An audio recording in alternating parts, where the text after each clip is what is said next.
Good morning, church. It is good to be with you here today. And today we are reading, I think, my least favorite passage in all of Scripture. Judges 19 is so difficult and horrible and hard to read that as we go through this end of the book of Judges, it's hard to even consider what is the devotion that we could pull out of that. Certainly anything that we talk about would be a warning. Um, we read again at the end of Judges 21 that everyone did what was right in their own eyes.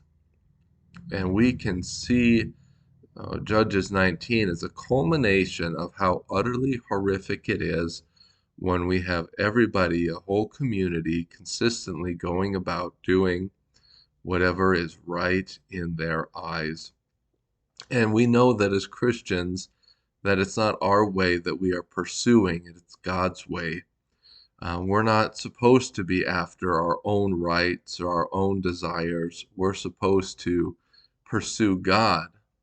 I know that there's that passage in Scripture that says, in fervent prayer, God will give you the desires of your heart.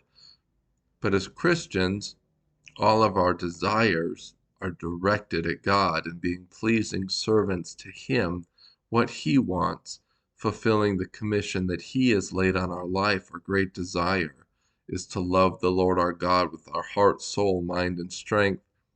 And if that is truly the subject and force of our prayers, then God would quite clearly, without any qualms at all, give us the desire of our heart because it would be furthering His ends. If we forsake that, then all that we have left is what we see in Judges 19, the corruption of our human nature. We're like in the days of Noah, just wickedness continually. And that is the real nature of humanity. Paul says in Romans, there's no one good, not even one. There's nobody who is righteous. We can't think that, well, because I didn't do what we see in Judges 19, that I'm fine. There is nobody who is fine. We all need the Lord our God. We need to carry Him with us. He is the light of the gospel, and we carry His life and death in us, and people can't see that.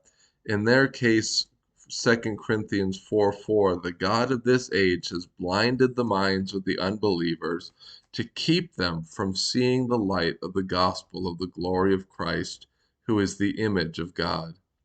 We are not proclaiming ourselves, but Jesus Christ as Lord, and ourselves as your servant for Jesus' sake. We need to get out of the seat of trying to be the Lord of our lives. We need to abdicate. We need to put Jesus there and walk after Him. We need to understand that the desires of our own heart cannot lead us anywhere good, but only into evil places. Don't follow the advice of today to follow your heart, listen to your heart.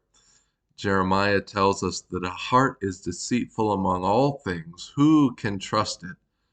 Nobody. Jesus said He wouldn't entrust Himself to man because He knew what was in the heart of man.